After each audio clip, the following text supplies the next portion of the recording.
While life goes on in its own way, fate quietly brings us little surprises. Sometimes an unexpected neighbor.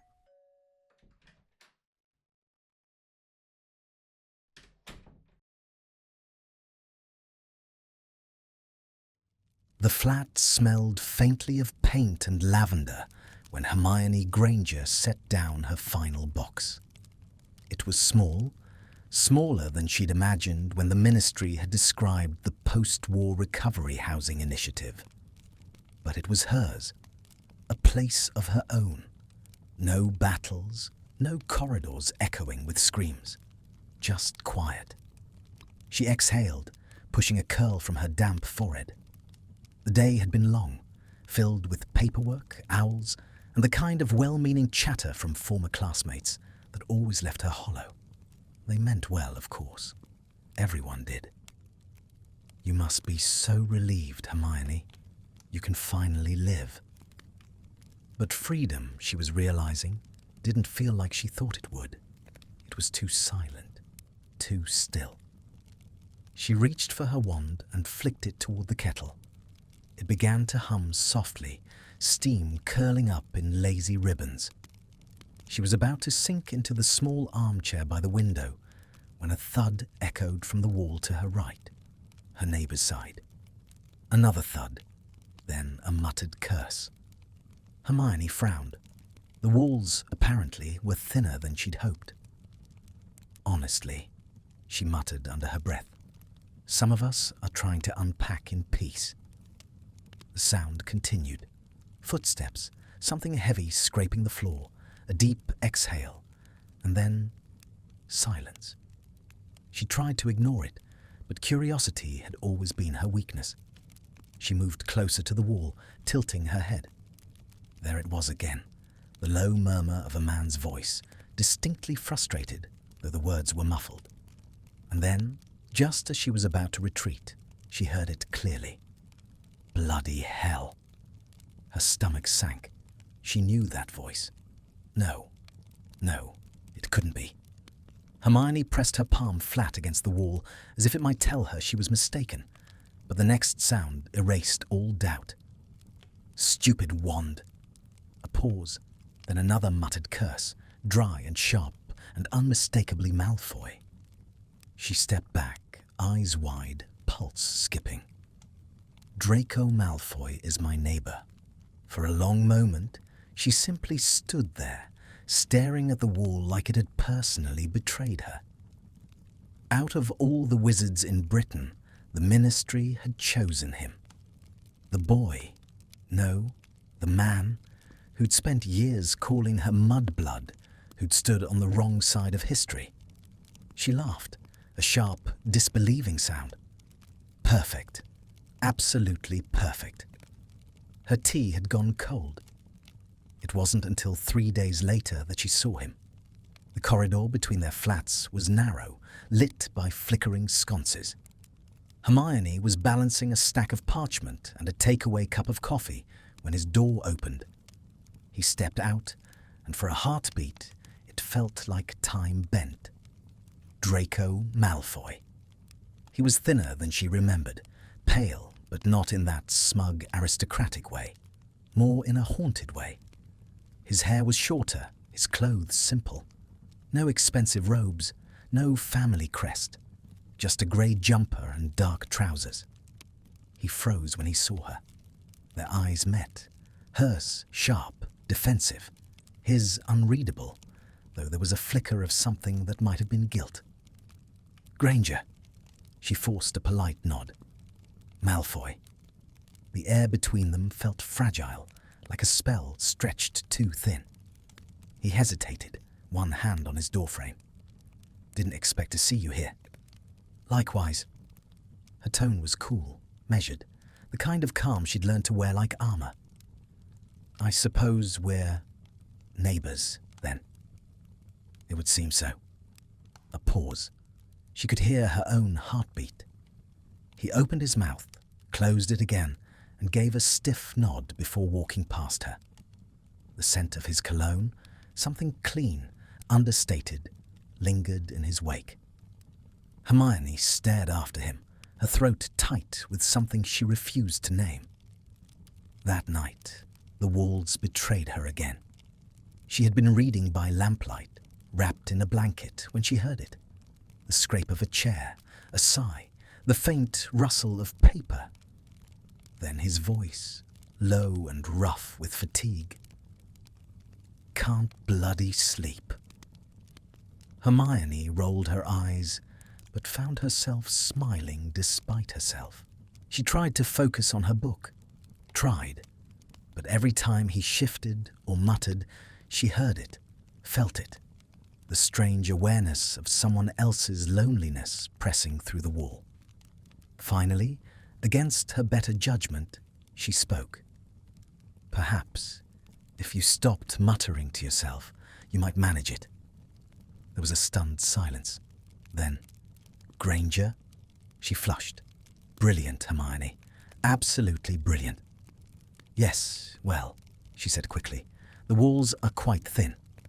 A pause, then a quiet, almost disbelieving laugh. "Apparently." Another silence followed, but softer now, less sharp-edged. He cleared his throat. "Sorry then. It's fine." Hermione turned a page she didn't read. She told herself she wasn't listening, that it didn't matter. But when he spoke again, his voice quieter this time, something inside her shifted. "Can't believe it's you next door." "Nor I, you. I suppose you'll be petitioning for a transfer soon." She almost smiled. "Maybe." He chuckled, dry but real. "Can't say I'd blame you." Hermione hesitated, and for reasons she couldn't quite explain, she said softly, "We've survived worse than thin walls, Malfoy." On the other side, she heard him exhale, slow, like something uncoiling. Neither spoke again that night. But long after she'd blown out her lamp, Hermione lay awake, staring at the dark, listening to the faint sound of him breathing through the wall. And for the first time in a long while, the silence didn't feel quite so lonely. Rain pressed against the windows in a steady rhythm, the kind that filled the room with soft, restless noise. Hermione sat cross-legged on the floor, surrounded by piles of parchment and half-empty teacups. She had been working for hours, yet her mind refused to stay still. Every few minutes, her eyes drifted toward the wall, toward him. It had been 5 nights since their strange, accidental conversation. She'd expected it to end there, an awkward one-off exchange between two people forced into proximity. But then came the second night, and the third. It was never planned, never intentional. A few words, a question, a remark about the weather, or the latest ministry policy. Always muffled through the wall, always safe, hidden. They didn't see each other much. Perhaps that was why it worked. No expressions to read, no guarded posture, just voices in the dark. Tonight, she heard the faint clink of glass from his side. Then his voice, tired but calm. "Working late again, Granger." She smiled despite herself. Someone has to. Not everyone can rely on family vaults and idle time. He huffed out a low laugh. Touché. She could picture it. Him leaning back in a chair, head tilted toward the wall, eyes shadowed but faintly amused. After a pause, he asked, quieter this time, "Why the ministry? You could be anywhere. Teaching, researching. You don't have to fix the world alone." Hermione hesitated, her quill stilling over parchment. "Because it needs fixing," she said. "Because too many people are pretending the war didn't happen." The silence stretched. When he spoke again, the words were rough, hesitant. "People like me." She swallowed hard. "I didn't say that. You didn't have to." Hermione stared at the wall. Her throat tightened. She wanted to argue, to tell him she hadn't meant him specifically, but it wasn't entirely untrue, was it? She had thought it. The Malfoys had walked free, technically redeemed, but the memory of what they'd done still pulsed like an old wound. And yet, hearing his voice now, there was no arrogance, just weariness. "I'm not pretending," he said finally. "I remember every day. The problem is, remembering doesn't help anyone. It just keeps you stuck." For a moment, she didn't know what to say. His honesty disarmed her. "Maybe," she whispered, "but forgetting is worse." A faint sigh from his side of the wall. "Then I suppose we're both hopeless." Hermione smiled softly. "Perhaps." Days passed. She saw him only in brief flashes, crossing the hall, buying coffee, standing by the building's entrance with a cigarette he never actually lit. He always nodded politely, never more, and she always answered with the same guarded civility. It was easier that way, safer. But the nights kept undoing them. They talked about books, about the way the world seemed smaller now, about what silence felt like after years of chaos. Sometimes they argued, fierce, brittle exchanges that left her flushed and frustrated. Other times they fell into long, thoughtful quiet. One evening he asked her what she was afraid of. "Of wasting what we fought for," she said. "And you think I'm the symbol of that, don't you?" She flinched. "That's not what I—" "Yes, it is." His voice was sharper now. "You still see me as the same boy from Hogwarts, the one who sneered and called you names." Hermione clenched her fists. "You did more than sneer, Malfoy." The silence that followed was heavy, suffocating. When he finally spoke, his voice was raw.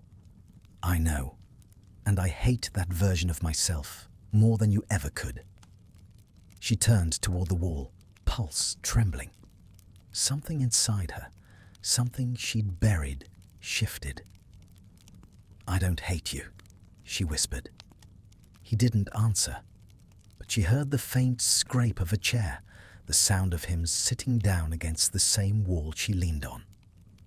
That night, neither of them said another word. Yet somehow, it felt like the longest conversation they'd ever had. The next morning, Hermione found a note slipped under her door. Simple parchment, folded twice. "Sorry about last night." That was all. No name, no signature. But the handwriting was unmistakable. Elegant, slanted, precise. She stared at it far longer than she meant to. Then, with a reluctant smile, she wrote a short reply and slid it back under his door. "You don't have to apologize for honesty." She hadn't expected an answer. But that evening, when she returned from the ministry, there was another note waiting. "Then neither do you." Her heart gave a strange, unsteady lurch. It became a ritual. Notes left under doors, shared silences through the wall. A strange, fragile companionship built in the space between their flats, until the night everything cracked. She'd had a long day at work, 10 hours of debate over post-war legislation and endless prejudice disguised as policy. By the time she got home, she was exhausted, brittle with anger. And then she heard him through the wall, talking to someone. A woman's voice, light, soft, laughing. The sound pierced her like something physical. She froze, absurdly aware of her heartbeat. It didn't matter, she told herself. He could talk to anyone he wanted. He owed her nothing. Still, when she heard him murmur something she couldn't make out, a dull ache settled in her chest. She turned up the wireless to drown it out. But later that night, when the building had gone quiet again, there was a knock at her door. She opened it to find Draco standing there, hands in his pockets, rain dampening his hair. "Evening," he said softly. evening. Her voice came out too even, too rehearsed. He hesitated. I wanted to ask, did the noise earlier bother you? My friend stopped by. Your friend? His brow furrowed. Yes, Astoria Greengrass. We were discussing. I don't need an explanation, Malfoy, she cut in, sharper than intended. His eyes darkened. Right. Of course you don't. He turned to leave, but she couldn't stop herself. Do you always need to justify yourself? He stopped, glanced back. Only around people who never stopped judging me. The air between them burned. I'm not. She faltered, then shook her head. You assume too much. Do I? His tone was calm, but his eyes held that same storm-touched sadness she'd seen the first time in the corridor. For a long moment, neither moved. Then he sighed, the tension leaving his shoulders. Forget it, Granger. When he left, the scent of rain lingered in her doorway. That night, the wall was silent. Hermione sat awake for hours, staring at the faint outline of his shadow cast by the light under his door. She told herself she didn't care, that it didn't matter, but her chest felt unbearably tight. And when the silence stretched past midnight, she whispered through the wall so quietly she wasn't sure he'd even hear. Good night, Malfoy. A few seconds later, a voice answered, rough with fatigue, but unmistakably soft. Good night, Granger. The rain outside eased to a stop. Inside, something unspoken began to grow, fragile but real. Neither of them would admit it yet, not even to themselves, but the wall between them was starting to feel less like a barrier and more like a thread. The next few weeks unfolded like a quiet, uncertain dance. Some mornings, Hermione would catch a glimpse of Draco on the landing, always half-turned as if he were about to disappear. He'd nod, a faint, almost reluctant greeting, and she'd answer with the same. Their words were careful, polite, but beneath that civility simmered a tension neither of them could seem to smother. The notes had stopped after that night, so had the wall conversations. The silence between their flats grew thicker, heavier, as though the walls themselves had absorbed too much of what hadn't been said. Hermione tried to convince herself it was for the best. She buried herself in work, in research, in anything that kept her from thinking about the faint sound of his footsteps late at night. But inevitably, her eyes would wander to the wall again, the one that had once felt like a lifeline. She told herself it was curiosity, habit, nothing more. Until one evening she came home to find her door slightly ajar. Her heart leapt into her throat. She raised her wand instinctively, easing the door open with a cautious flick. The lights were off. The flat was silent. But something felt wrong. The faint shimmer of disturbed magic in the air, the smell of cold air and dust. She stepped inside, pulse racing, and then she saw him. Draco Malfoy was crouched near her window, wand drawn, his expression sharp with concentration. When he heard her, he turned, eyes widening. Granger! What are you doing in my flat? She demanded, voice low and dangerous. He straightened, holding up his free hand. Your wards were disrupted. Someone tried to force entry. I heard the alarm charm. You heard it, she snapped. Through the wall. Yes. His jaw tightened. You didn't notice? Hermione blinked, confusion warring with indignation. She hadn't noticed. She'd been exhausted, distracted. But still, that doesn't explain why you're in my flat. Would you rather I let whoever it was finish the job? His voice rose, sharp. I can handle myself. I'm aware, he bit out. but I didn't fancy hearing you hex someone to death through the wall." She glared at him, wand still raised. His gaze met hers, steady, unflinching. For a long moment, neither moved. Then, slowly, she lowered her wand. He looked tired, she realized. Really tired. There were shadows under his eyes, his hair damp from the rain. The faint tremor in his hand as he pocketed his wand didn't escape her notice. "Did you see who it was?" she asked quietly. "No. Whoever it was disapparated before I could catch a glimpse." She nodded slowly, tension easing just a little. "Thank you," she murmured, though the words tasted strange. He gave a small, humorless smile. "Don't thank me. Old habits. Can't quite stop playing hero, apparently." She huffed a soft breath that wasn't quite a laugh. "That's new." Draco's mouth twitched. "Don't spread it around." The tension broke, barely, like ice cracking on a river. For a brief second, their eyes held, and she felt it again, that dangerous pull she'd been trying so hard to ignore. He turned first. "I'll fix your wards. You shouldn't stay here until I do." "I'm not leaving my flat." His shoulders stiffened. "You're impossible.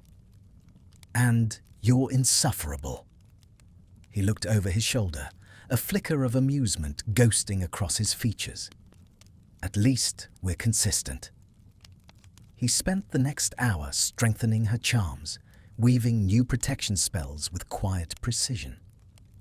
Hermione watched, arms crossed, trying not to notice the grace of his movements or the steady way his voice dropped to a murmur when he cast. When he finished, he turned to her. "That should hold." "Thank you," she said again, softer this time. He nodded once, brushing a strand of hair from his forehead. For a heartbeat, they simply stood there, two survivors, bound by something neither of them had chosen. "Tea," she heard herself say before she could think better of it. His eyes flickered with surprise. "You're offering me tea?" "You did just save my flat." Draco hesitated, then sighed. "Fine, but only because you're being strangely civil." She rolled her eyes, but turned toward the kitchen. The silence that followed wasn't uncomfortable. It was charged, full of things left unspoken. When she handed him a cup, their fingers brushed, just barely. But the contact sent a ripple through her, swift and uninvited. He didn't pull away immediately either. For a long moment, neither spoke. Then he cleared his throat. "You're shaking." "I'm not," she lied. He smirked faintly. "You are." Hermione's heart fluttered, traitorous. "You're insufferable." "Still consistent." They both smiled, small, uncertain, but real. After that night, the distance between them began to shrink again, slowly, unevenly. Sometimes they spoke in the corridor, brief exchanges that felt far too normal. Other times, he'd leave her a note with a sarcastic comment about her overactive ward alarms. She'd retaliate with snide remarks about his noise at ungodly hours. It was familiar, sharp-edged, but now there was warmth under the words. And then came the night of the storm. Rain lashed at the windows, thunder cracking above the rooftops. The old building shuddered with each strike. Hermione sat awake, book in hand, though she hadn't turned a page in half an hour. The storm rattled her nerves. It always had. A knock came at the door, soft, hesitant. She hesitated only a moment before opening it. Draco stood there, wand lit, his shirt sleeves rolled up, hair damp again from the rain. "Your light flickered. Thought your wards might have failed." "They're fine," she said. "I was just—" He caught the tremor in her voice, the faint tension in her shoulders. "Storms," he said quietly. "You hate them." She blinked. "How do you—" You talk in your sleep. Her mouth fell open. I what? He smirked, just barely. Once or twice. Thin walls, remember? Hermione's cheeks flushed. You're impossible. He shrugged, stepping past her before she could protest. I'll stay until it passes. Malfoy. Call it neighbourly concern, Granger. You can throw me out in the morning. And she should have. But she didn't. Instead, they sat in silence on opposite ends of the couch, the firelight flickering between them. Every rumble of thunder drew them closer, unconsciously, until their knees brushed. He looked at her then, really looked at her. You're not the same as you were, he murmured. Neither are you. The air trembled. Something fragile, dangerous, and real stretched between them. For a heartbeat, she thought he might kiss her. And for the first time, she realized she wouldn't stop him. But then the thunder cracked again, and he stood abruptly, running a hand through his hair. I should go. She rose too quickly. Right. Of course. They stood facing each other, words trapped in their throats. Finally, he whispered, Good night, Granger. Her voice was barely a breath. Good night, Draco. When the door closed behind him, Hermione stood motionless, heart racing, her fingers still tingling where they'd almost touched. The storm raged on outside, but it was nothing compared to the one building quietly, steadily between them. The storm had left the city rinsed and quiet, the air heavy with that post-rain stillness that felt both clean and uncertain. Hermione didn't sleep that night. She'd spent the hours after Draco left sitting on the couch, watching the embers in the fireplace fade to ash, her thoughts circling him like restless owls. She told herself it was curiosity again. Just curiosity. The way his voice had softened when he said her name. The way his eyes had searched hers, as if looking for something she didn't know she had. But curiosity didn't leave her heart aching in her chest. Curiosity didn't make her hand reach out for the empty space beside her when she finally went to bed. She hated herself for it. The next morning, she avoided him. She left early, came home late, buried herself in work at the ministry until the exhaustion drowned her thoughts. But avoidance in a shared building was a fragile illusion. On the fourth day, she stepped out of her flat just as he was locking his door. Their eyes met. His expression shifted, something like surprise, then hesitation. Morning, he said finally. Morning, she echoed, her voice brisk, too bright. He studied her, one brow lifting slightly. You've been scarce. I've been busy. Of course you have. He tilted his head, the faintest curve of a smile ghosting his mouth. Still saving the world. She bristled, though his tone wasn't mocking. Someone has to. He gave a quiet hum of acknowledgement. And here, I thought the world was already saved. Hermione stopped halfway down the corridor, turning to face him. You think one battle fixed everything? Draco's smile vanished. No. I think some wounds don't close just because we pretend they should. The air between them thickened, sharp, electric. Her next words came out before she could stop them. You talk like you've healed. He stared at her for a long, loaded moment, then said softly, I never said that. He turned and walked away, leaving her rooted to the spot, pulse unsteady. That night, she dreamt of war again. The screaming, the flashes of light, the smell of smoke and iron. She woke, gasping, hands trembling. The silence of the flat pressed too hard against her ears. And then, 3 slow knocks. Her heart jumped. She crossed the floor and opened the door without thinking. Draco stood there, barefoot, wearing a plain white shirt and an expression that wasn't smug, wasn't guarded, just quietly concerned. "Sorry," he said, voice low. "I heard you." She blinked, trying to steady her breathing. "Heard me what?" "Dreaming." Hermione hesitated, embarrassment creeping up her neck. "I'm fine." "You're shaking." "I said I'm fine." He didn't move, didn't press, just looked at her in that steady, infuriating way that made it impossible to lie. After a long moment, she sighed and stepped aside. "Come in." He did. They sat at the small kitchen table, the lamplight soft on his pale face. For a while, neither spoke. He looked around the flat, eyes lingering on the books stacked everywhere, the quills, the messy comfort of her life. "I didn't mean to intrude," he said finally. "You just sounded like you needed air." She gave a brittle laugh. "Do you make a habit of rescuing people who don't ask for it?" "Only you," he said before he could stop himself.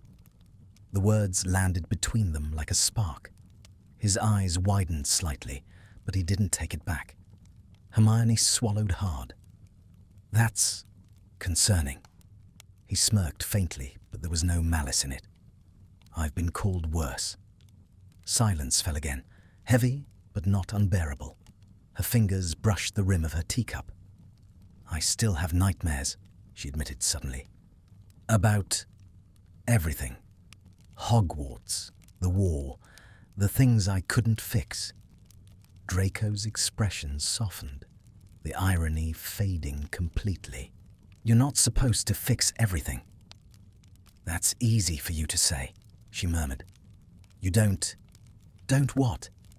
His voice was quiet, sharp-edged. "Don't carry it the same way." He leaned forward slightly. "You think I don't? That I wake up every day and just forget?" "I didn't." "I remember every second," he interrupted. "Every scream, every curse, every look in the mirror afterward. You think guilt chooses sides, Granger? It doesn't." Hermione froze. His tone wasn't angry. It was raw, cracked open.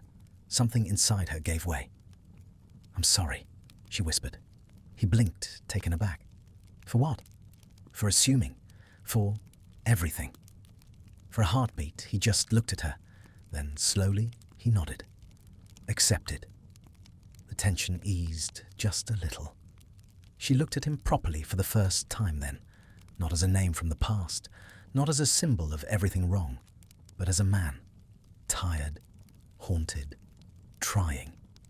And for reasons she couldn't explain, her chest hurt for him.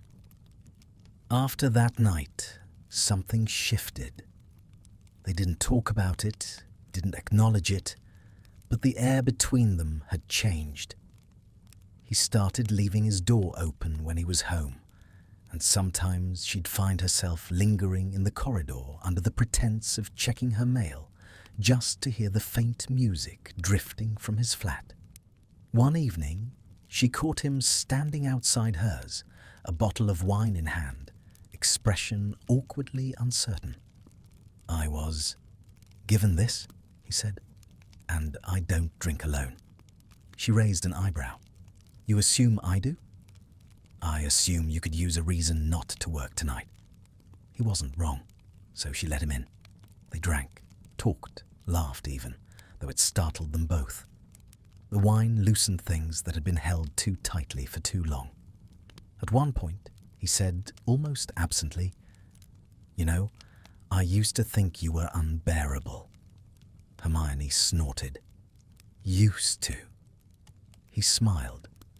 "You're less unbearable now." High praise from a former Death Eater. He flinched, barely perceptible, and she immediately regretted it. "I'm sorry, I didn't." "It's fine." He set his glass down, gaze steady. "You're allowed to remember. I do." The warmth between them dimmed for a heartbeat. replaced by something quieter. "Do you ever wish you could forget?" she asked. "Every day," he said softly. "But then I wonder who I'd be without it." Hermione stared at him, the edges of her anger softening into something she didn't yet want to name. The air grew still, heavy. He reached out then, hesitated, and brushed a loose curl from her face. The touch was light, hesitant, but it sent a tremor through her. "Don't," she whispered. He froze. "Why?" "Because I don't know what this is." He drew back slightly, his voice rough. "Neither do I." They sat in silence, the air between them trembling with all the things they weren't ready to admit. Later, when he left, she stood by the door long after it closed. Her hand went to her cheek, to the ghost of his touch, and she wondered how something so small could feel so dangerous. She was Hermione Granger. She was logical, disciplined, rational, and yet every time she looked at that wall between their flats, she felt her logic unravel. Because no matter how much she told herself it was impossible, some part of her had started to hope. Autumn settled over London like a slow sigh. Leaves collected along the cobblestone streets outside their building, whispering in the wind. Hermione liked autumn, usually. It carried a sense of order, of rhythm. The season for sorting papers, lighting candles, preparing for the cold. But this year, nothing felt orderly. Her mornings began with thoughts of him and ended the same way. The moments between, crowded by ministry meetings, reports, brief smiles exchanged in the corridor, were just distractions from the pull that hummed like a curse beneath her ribs. Draco had become part of her routine in ways she hadn't meant to allow. They still argued, still fell into their old habits of bickering, but the edges had dulled. The hostility had softened into something else, something quieter and infinitely more dangerous. She came home late one evening, exhaustion clinging to her like fog. A flicker of light from under Draco's door caught her eye. Normally, she would have gone straight inside, but tonight she hesitated. From within came the soft, mournful sound of piano music. She froze. The melody was uneven, hesitant, as if the player were rediscovering the keys after years away. She couldn't help leaning closer. It wasn't perfect, but it was beautiful. Before she could retreat, the music stopped. The door opened. He stood there, wand still raised from lighting the candles, and for a moment neither of them spoke. His expression was unreadable, but there was something vulnerable in the way he held himself, like a man caught doing something private. "Listening at doors, Granger?" he said lightly, though his voice lacked its usual sharpness. She flushed. "I wasn't. It was just... You can come in, if you're that curious." She should have refused. She knew she should. But her feet moved before her logic could stop them. The flat was dimly lit, a few candles flickering against the walls. The piano sat near the window, elegant and old, the wood slightly worn. "You play," she said softly. He gave a one-shouldered shrug. "Used to. My mother insisted on lessons, said it was civilizing." Hermione smiled faintly. "And now?" "Now it's habit. Helps me think." He sat again, fingers hovering over the keys.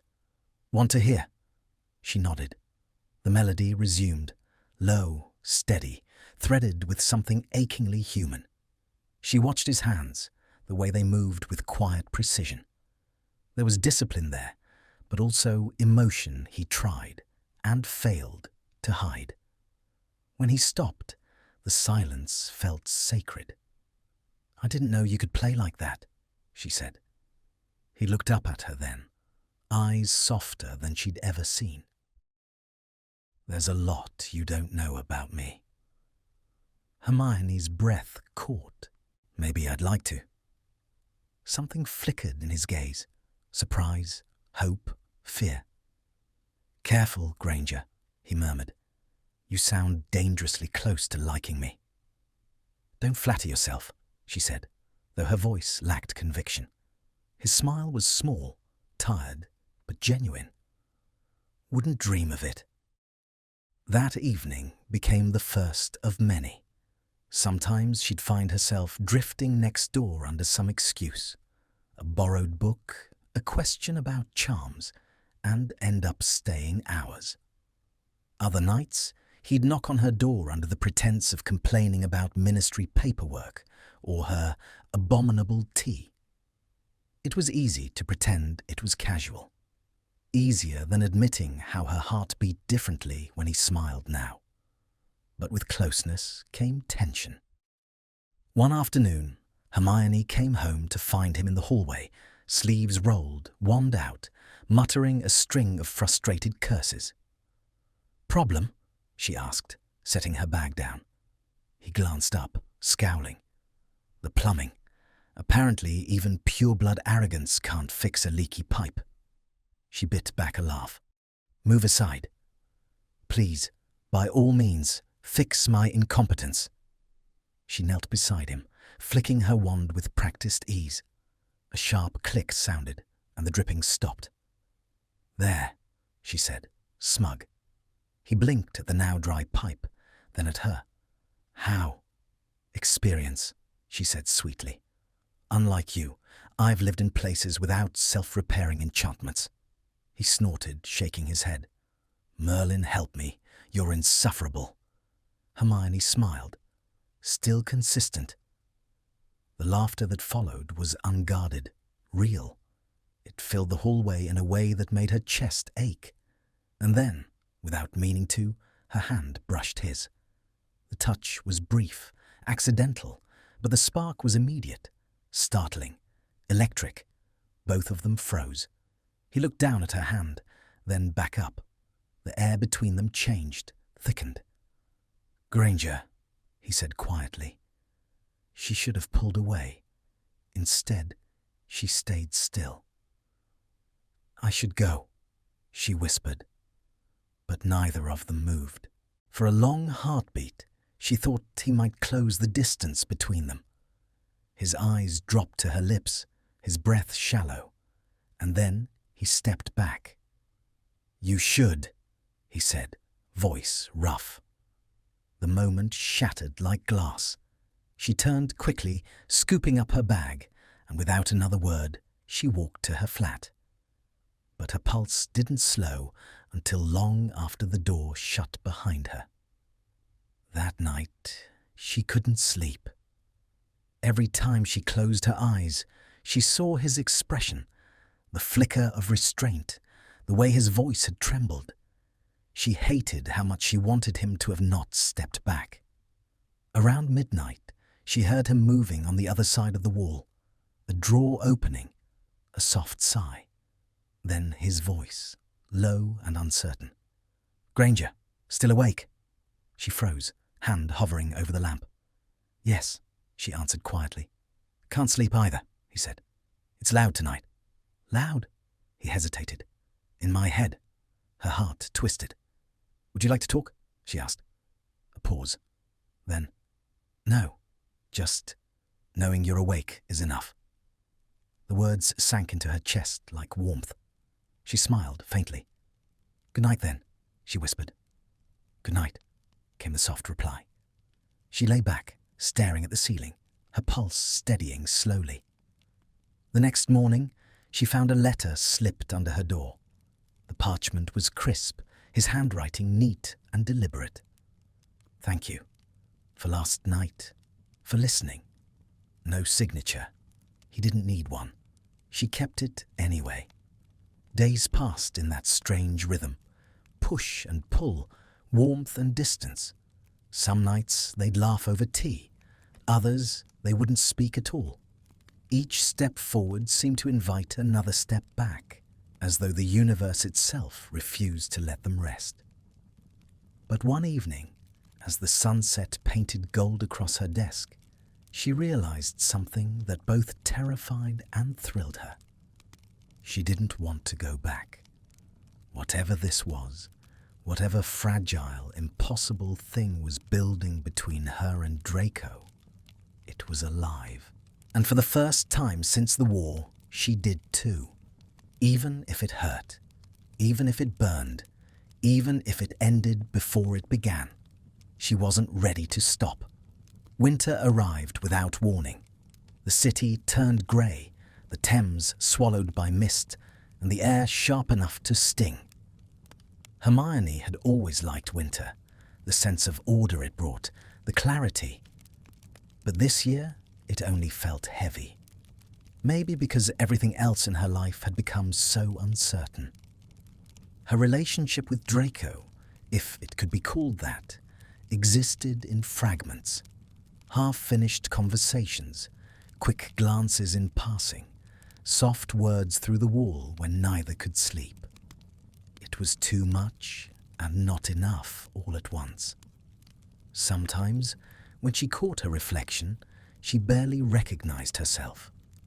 The careful, composed Hermione Granger had been replaced by someone who waited for the faint sound of a piano next door, someone whose heart beat faster at the quiet knock of her neighbor, someone who felt alive.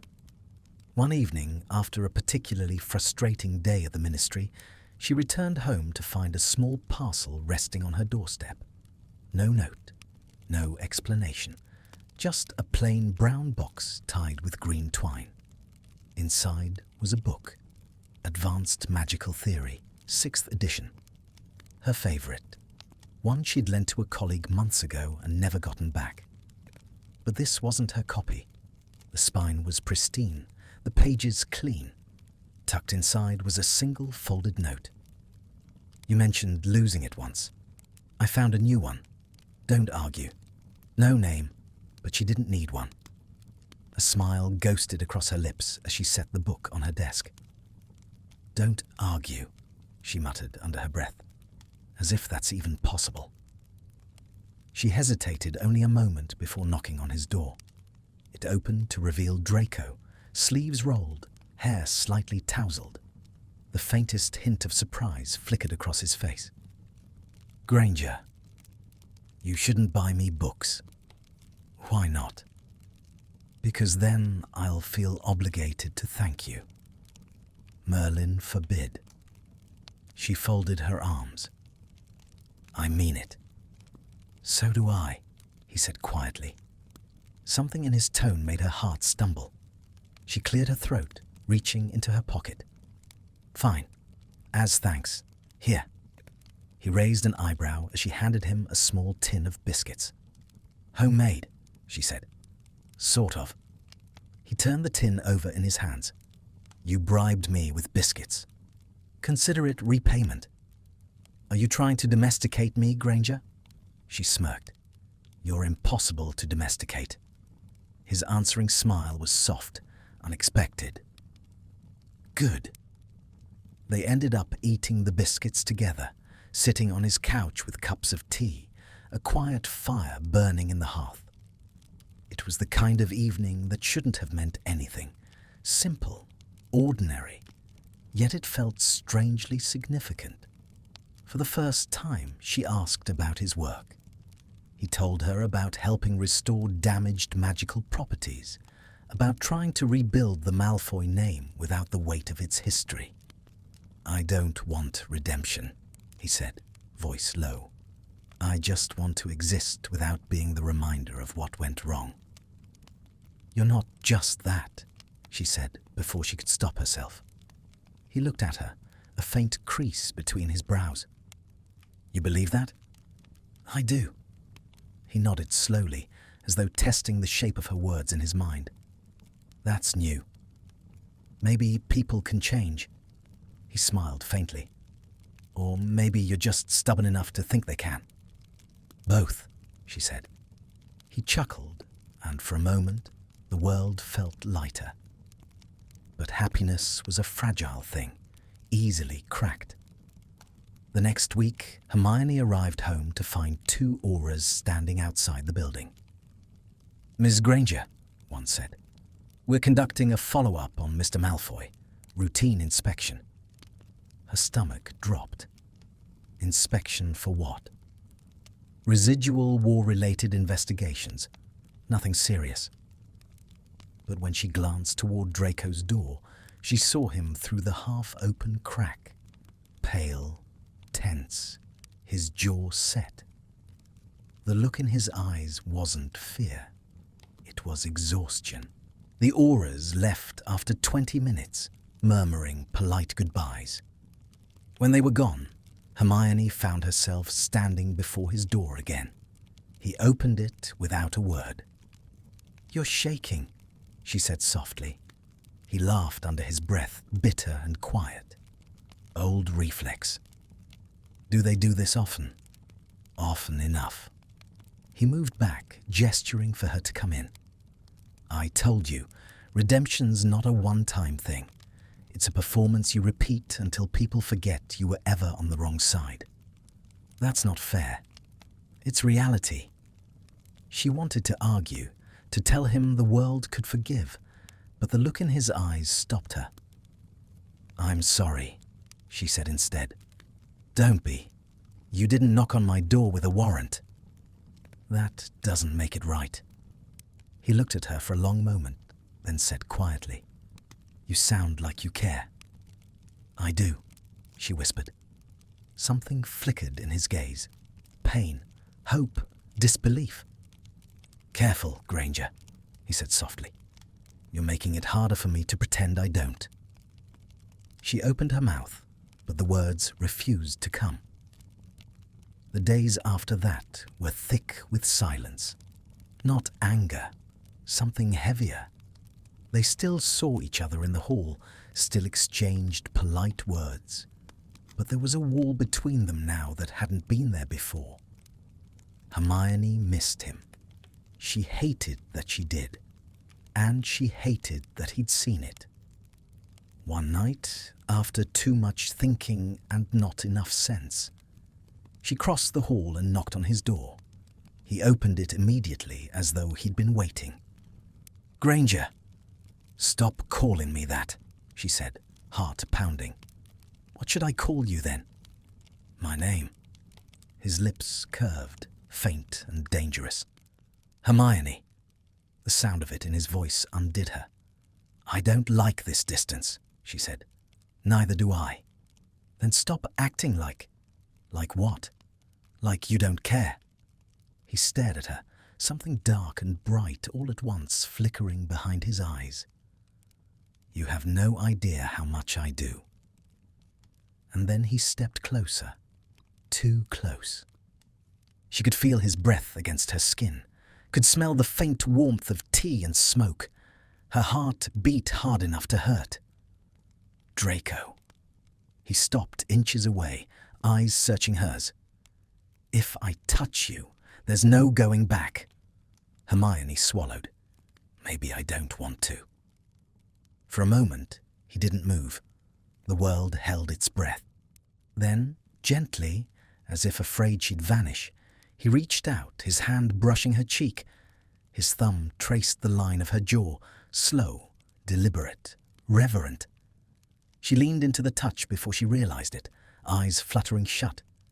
But just as his lips brushed hers, he froze, drew back. "I can't," he whispered. Her eyes opened. "Why?" "Because I don't deserve it." Her breath caught, frustration and heartbreak colliding in her chest. "You don't get to decide what I feel." He smiled sadly.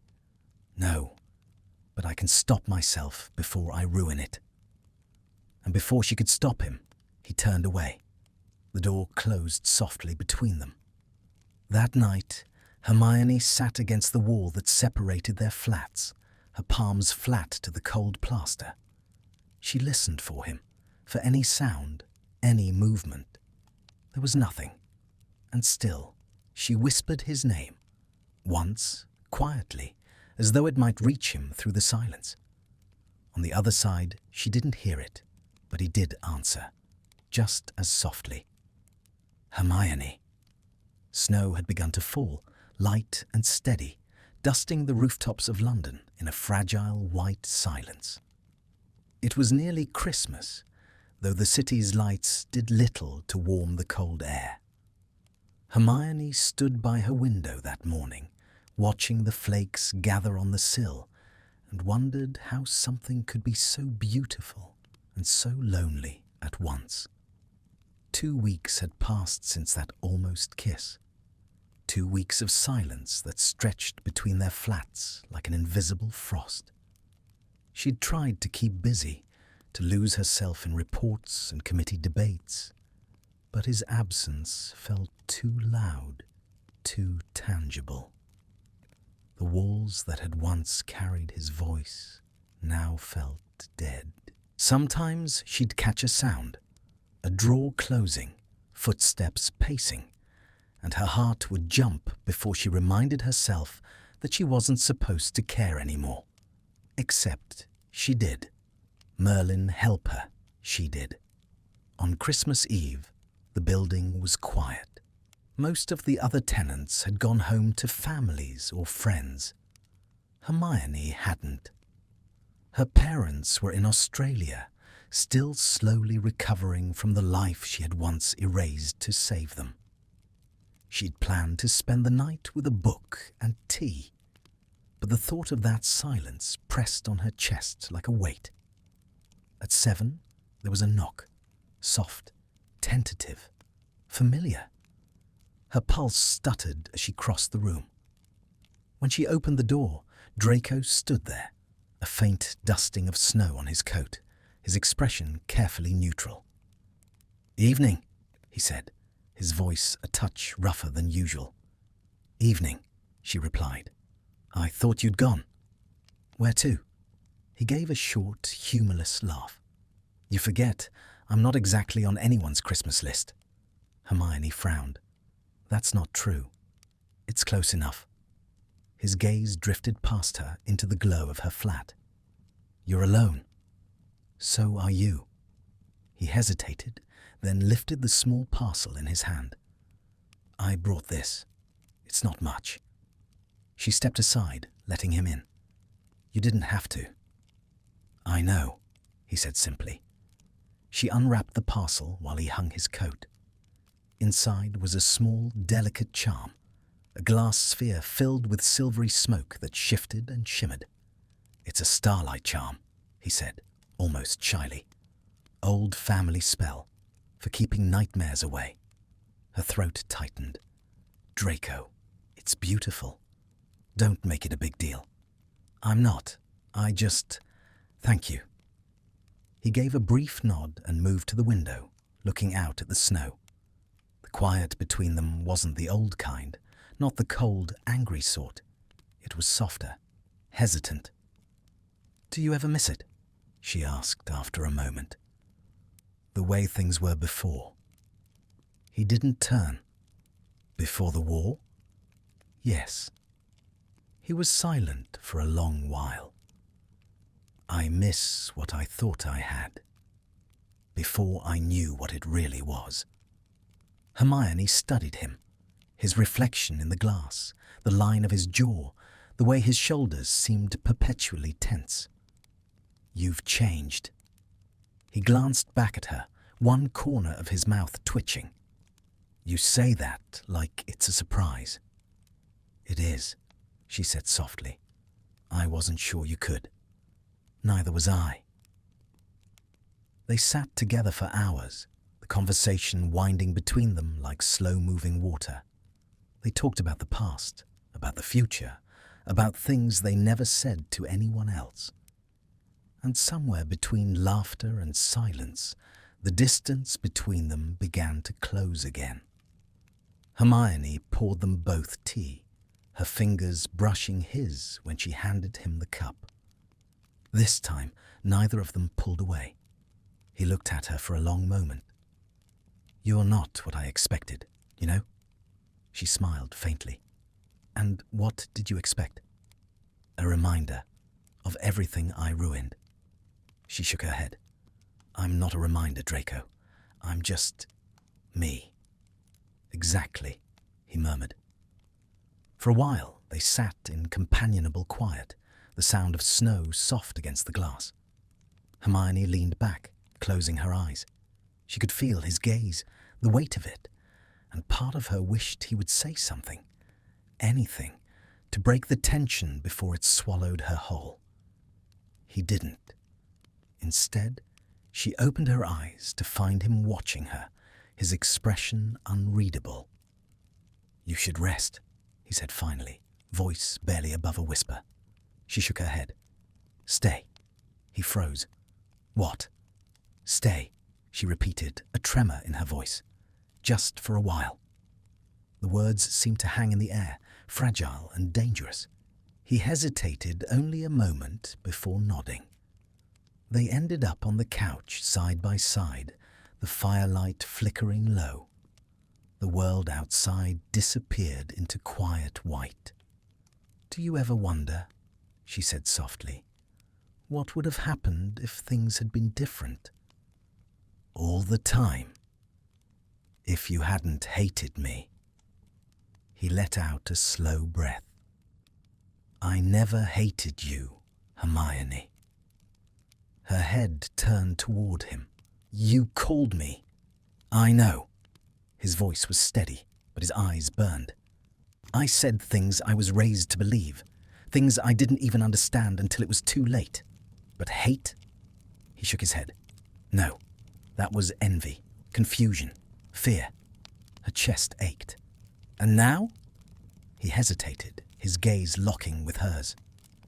"Now, I think I never stopped noticing you, even when I tried to." The room seemed to shrink around them. Her breath hitched. "You shouldn't say things like that." "Why not?" "Because you'll make me believe them." He smiled faintly. "Maybe you should." Hermione felt her resolve tremble. His voice was quiet, but it carried weight, truth. The fire cracked softly. His hand brushed hers, tentative, questioning. She didn't pull away this time. The moment stretched, too close, too real. He leaned in, slower than breath, and this time, when his lips found hers, there was no hesitation. The kiss was soft, careful, a beginning rather than a claim. His hand moved to her cheek, fingers trembling slightly, and she felt herself melt into the warmth of him. It wasn't perfect. It was human, hesitant, fragile, and full of everything they'd both been too afraid to admit. When they finally pulled apart, she couldn't look at him for a moment. "Was that a mistake?" she whispered. He exhaled shakily. "Probably." "Will it happen again?" He smiled faintly. "Definitely." Her laugh came out as a breath of relief, and for the first time in months, the air between them didn't feel like a battlefield. Hours later, when the fire had burned to embers and the snow outside glowed faintly in the moonlight, Draco rose to leave. She walked him to the door, their shoulders brushing. "Merry Christmas, Hermione," he said softly. "Merry Christmas, Draco." He hesitated, as if wanting to say more, then reached for her hand and pressed a light kiss to her knuckles. "Thank you," he murmured. "For what?" "For seeing me when no one else would." She watched him leave, her heart unsteady but full. The door closed behind him, and she leaned her forehead against it, smiling to herself. Outside, the snow kept falling.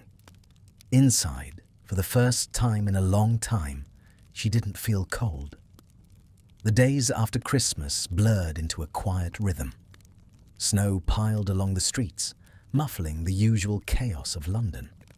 The world seemed softer, slower, almost peaceful. Hermione spent her mornings at the ministry, her evenings by the window with tea, and her nights thinking of Draco. They hadn't spoken about the kiss. Not properly, not at all. But something unspoken had settled between them, delicate and alive, a thread neither dared to pull too hard. Sometimes she'd hear him moving next door, pacing, opening a book, sometimes humming faintly, and that was enough. They existed in this strange, uncertain peace. Until one afternoon, that peace fractured. It began with an owl, a ministry owl to be precise, bearing a thick envelope sealed with the Department of Magical Law Enforcement's crest. Hermione opened it without hesitation and froze. It was a summons for Draco Malfoy. Her stomach turned as she skimmed the details. Re-evaluation of post-war parole and ongoing monitoring requirements. Standard procedure, perhaps, but the phrasing was cold, detached, and the name signed at the bottom made her blood run cold. Aura R. Williamson, the same man who had quietly campaigned against releasing war-associated families. The same one who'd once told her, "Some people can't be rehabilitated, Granger." Malfoy blood runs dark. She read the letter 3 times before her mind settled enough to act. Her knuckles hit Draco's door hard enough to sting. He opened it almost instantly, expression wary. "Granger." She shoved the parchment toward him. "Did you know about this?" He glanced at it once and let out a low, bitter laugh. "Of course. Merry Christmas to me." "This isn't fair," she snapped. "You've done nothing wrong." He gave her a small, tired smile. "That's never really mattered, has it?" "Draco, it's fine." He folded the letter neatly, set it on the table, and turned away. "Routine check. They have to make sure I'm still appropriately ashamed of myself." Hermione's heart twisted. "You don't deserve this." "Maybe not," he said softly, "but I'll survive it." She stepped forward. "You shouldn't have to survive it. You served your sentence. You've rebuilt everything." He turned sharply. "Everything?" His voice rose, brittle. "Granger, I live in a ministry-funded flat, watched by auras who still expect me to snap one day. I work in a department that won't let me use my surname on official records. Everything I have exists because someone decided to pity me." His words hit like cold water. "I didn't mean—" "I know what you meant," he said, softer now. "But you still don't understand." "I want to," she whispered. He looked at her, really looked, and the anger drained from his face. "I know." Silence fell, long, heavy, familiar, the kind of silence that carried more than words ever could. Finally, he said, "They'll call me in for questioning in a few days. You don't need to worry." "I do worry." He smiled faintly, without humor. "You shouldn't." When he turned away, she wanted to stop him, to grab his hand, to make him see that she cared more than she should. But she didn't. She just watched his shoulders tighten as he walked past, carrying his ghosts with him. 3 days later, she found herself outside the ministry courtroom, pacing. She told herself she wouldn't come, that it wasn't her place, but her body hadn't listened. When the doors finally opened, Draco stepped out, pale but composed, flanked by 2 auras. He looked exhausted, but when his gaze found hers, something flickered. Surprise, maybe gratitude. "You shouldn't be here," he said quietly as she approached. "I wanted to make sure they didn't—" "Condemn me?" He gave a dry laugh. "Not today. They just reminded me how lucky I am to be free." "Draco." "Granger, please." His voice cracked on her name, and it broke something inside her. "Don't make this harder." She reached for him before she could stop herself, her hand brushing his sleeve. "You're not alone in this." For a heartbeat, he didn't move. Then he looked at her hand on his arm and whispered, "You shouldn't be." But she didn't pull away. That evening, he didn't return to his flat until well past midnight. Hermione had been pretending to read, but the moment she heard the faint creak of his door, she was up. She crossed the hallway without thinking, knocking once. When he opened the door, his eyes were shadowed, his posture stiff. "You shouldn't—" "Stop saying that," she interrupted, stepping inside. He blinked, startled. "Granger!" "No, I'm tired of you pretending you don't need anyone. You do. We all do." He turned away, rubbing the back of his neck. "You don't understand. Then help me." He was silent for a long time, shoulders rising and falling with a shaky breath. "They asked about you," he said finally. Her heart stumbled. "What?" "They think I'm seeing you. Said it could complicate things." She flushed. "Are we? Complicated? Seeing each other?" He looked at her, eyes glinting with something raw. "Do you want the truth?" "Yes." He stepped closer, close enough that she could feel the warmth of his breath. "Every time I try to stay away, I find myself listening for your voice. Every time I tell myself it's wrong, I end up at your door. So yes, Hermione, we're something." Her pulse thundered. "Then stop pushing me away." He hesitated, then reached up, his hand trembling slightly as it brushed a curl from her face. "You don't know what it's like, to be touched and wonder if it's forgiveness or pity." "It's neither," she said fiercely. "It's choice." His eyes softened, the tension in his jaw loosening. "And you choose this?" She nodded. "I do." The space between them disappeared. His lips found hers again, slower this time, deeper, like a question answered. His hand slid to the back of her neck, her fingers tangled in his shirt.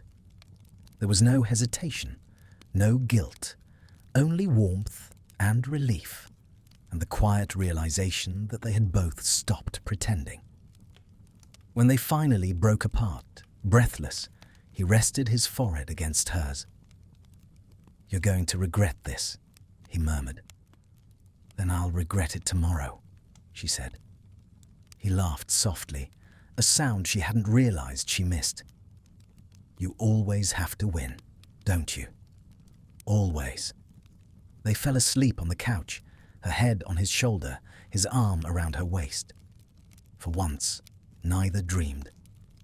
When Hermione woke at dawn, the first light spilling across the floor, Draco was still there, his breathing steady.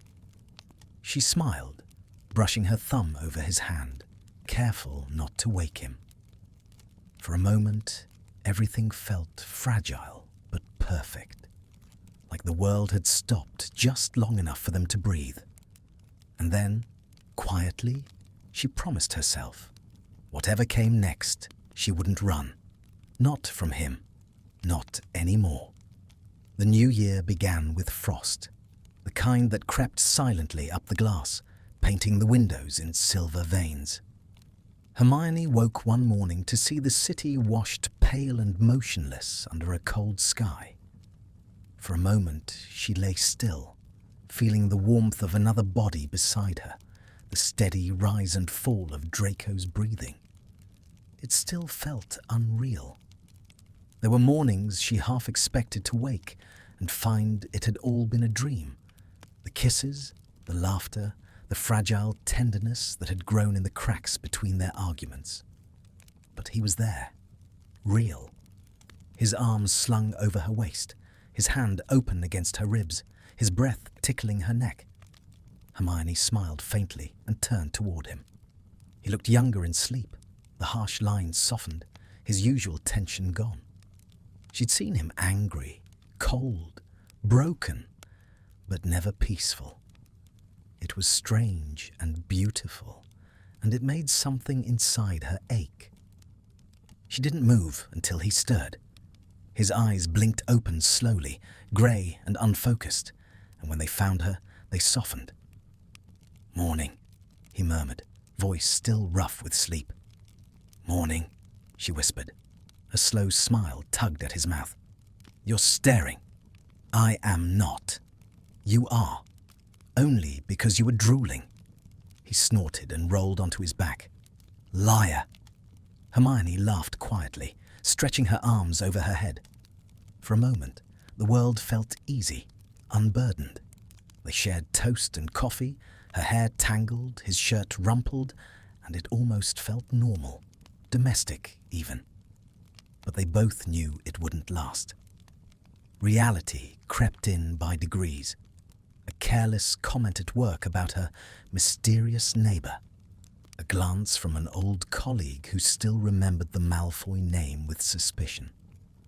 Hermione brushed it all off, but each reminder carved deeper into the fragile peace she and Draco had built. One evening, as she left the ministry, she saw two auras she recognized leaning together near the entrance. "Can't believe she's living next to him," one said. "Granger, of all people." "Maybe she's checking on him for the department," the other replied. "Keeping him in line." Hermione froze mid-step, the words sinking like stones. She wanted to shout at them, to tell them they didn't know anything. But what would that change? The world still divided itself neatly. Heroes and villains, victors and survivors. No space for what existed in between. By the time she reached home, she was seething. Draco answered her knock almost immediately, brow furrowing. "What's wrong?" "Nothing," she said quickly. Too quickly. He raised an eyebrow. "You're a terrible liar." She paced the room, words tumbling out. "I heard them. At the ministry. They think I'm monitoring you. They think you're some sort of ticking curse just waiting to go off again." "Granger." "No, listen. It's absurd. You've done everything they asked, and still." "Hermione." His voice stopped her cold, low, controlled. But beneath it, she heard the weariness. "I told you this would happen," he said quietly. "It shouldn't. But it does." She sank into the nearest chair, anger burning into helplessness.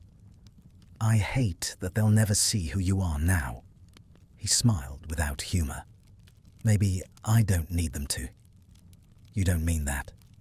He hesitated, then crouched in front of her, resting a hand lightly on her knee. "The only person I need to see me already does." Her heart clenched. She covered his hand with hers. "You can't keep shutting out the world, Draco. You'll disappear." He met her gaze, grey eyes steady. "Maybe disappearing's easier." "Not for me," she whispered. They didn't fight often, but when they did, it was fierce. Theirs wasn't the kind of love that softened them. It burned, tested, revealed. That night, he left abruptly, said he needed air, and Hermione stood by the window, staring at the falling snow until her reflection blurred in the glass. She told herself he'd come back. He always did. He returned near midnight, shoulders dusted with snow. He didn't speak, just crossed the room, took her hand, and pulled her into a wordless embrace. She melted against him. The apology was in the way he held her, his chin resting in her hair, his fingers tangled in the fabric of her jumper, his heartbeat steady against hers. "I don't want to lose this," she whispered. "You won't," he said. "Not unless you want to." "I don't." He exhaled a soft sound that trembled like relief. "Then neither do I." For a while, things were better. They developed a quiet routine. Shared dinners, long walks through the Muggle part of the city where no one looked twice. Evenings spent reading together by the fire. Sometimes they still argued about politics, about ideals, about how stubborn they both were. But now their tempers cooled into laughter instead of silence. Once, as she tidied his bookshelf, Hermione found an old photograph wedged between volumes. It showed a small boy, Draco, at maybe 6 or 7, sitting stiffly beside a piano. His eyes were wary, almost sad. He came up behind her, saw what she held, and said quietly, he used to think the world would always make sense if he just followed the rules. What happened? He smiled faintly. The world. Hermione set the photo back in place, turned and cupped his cheek. You're not that boy anymore. Sometimes, he said. I wish I were. One night in February, she woke to the sound of him murmuring in his sleep. His face was drawn, pale with distress. She reached out and touched his shoulder. Draco, wake up. He jolted awake, breath ragged. It took a moment for him to focus, for the fear to fade from his eyes. Sorry, he muttered. Didn't mean to wake you. Nightmare? He nodded, running a hand through his hair. The manor. My father. It's always the same. Hermione sat up, pulling the blanket around them both. You're not there anymore. I know. You're here, with me. He looked at her then, and something in his expression broke her heart, that quiet, unguarded pain. I don't deserve this, he whispered. Yes, you do. When she leaned in and kissed him, it wasn't passion. It was promise. A quiet vow in the dark that she wouldn't let him drown in the ghosts of his past. He held her like someone who didn't quite believe in salvation, but wanted to. And in the stillness that followed, as the night stretched long and quiet, she realized something. Love wasn't the opposite of pain. It was what survived after it. Weeks later, when the snow finally melted, Hermione woke to find sunlight spilling across their bed. Draco was already up, standing by the window, the morning light tracing his profile. What are you thinking? She asked. He turned, eyes softer than she'd ever seen. That I didn't think I'd ever have mornings again. Hermione smiled, reaching for him. You do now. He came to her, sat on the edge of the bed, and brushed a strand of hair from her face. You make it sound simple. It doesn't have to be complicated. He smiled faintly. That's what you think. She laughed quietly and pulled him down beside her. Then stop thinking. For once, he did. He kissed her slowly, gently, as if memorizing the feel of it. And for a few fleeting minutes, the world outside didn't exist. When they broke apart, he whispered, You're dangerous, Hermione Granger. Why? Because you make me want things I promised myself I'd never want again. Then break the promise, she said softly. He didn't answer. He only kissed her again, deeper this time, until words didn't matter. Outside, the city thawed. Inside, two people who once swore they couldn't stand each other began to learn what it meant to stay. March crept in quietly, bringing with it the faint scent of thawing earth and the low hum of the city waking from winter. The snow had melted, the river flowed again, and yet Hermione felt as if she was standing on the edge of something fragile, too delicate to touch, too dangerous to ignore. Her mornings with Draco had become habitual, so natural that she didn't question it anymore. The shared coffee, the half-asleep murmurs, the way his hand brushed hers when he handed her a mug. It was a strange comfort, one that she never dared define aloud. But comfort has a way of drawing attention, and whispers have long memories. It started as a rumor, whispered in the ministry corridors. Someone had seen them together, laughing near the fountain in the atrium. Someone else had mentioned seeing her slip into her building late at night. alone, but only after Malfoy. At first, Hermione ignored it. People would talk. They always had. Then one morning, Kingsley Shacklebolt himself called her into his office. He was kind about it in his way, calm, patient, but his tone left no room for evasion. "Hermione, you know how closely the Ministry monitors former Death Eaters.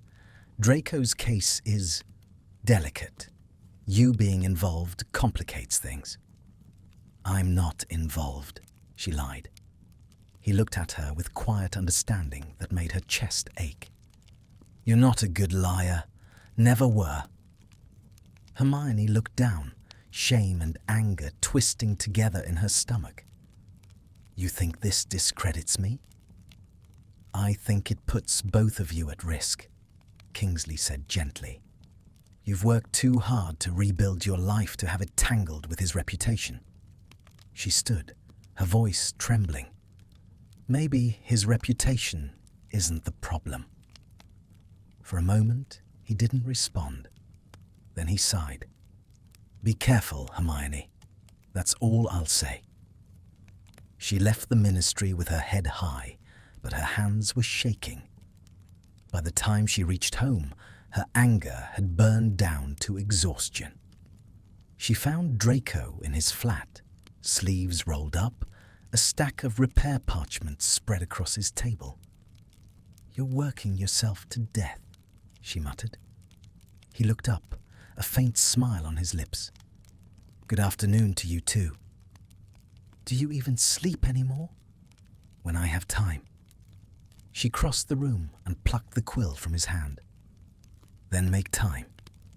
He arched an eyebrow, amused. "Are you ordering me to rest?"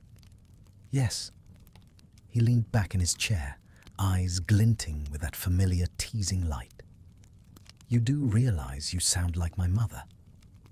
"Careful," she said, though the edge of a smile betrayed her. "I'm not afraid to hex you into bed." He chuckled softly. "Now, there's an offer."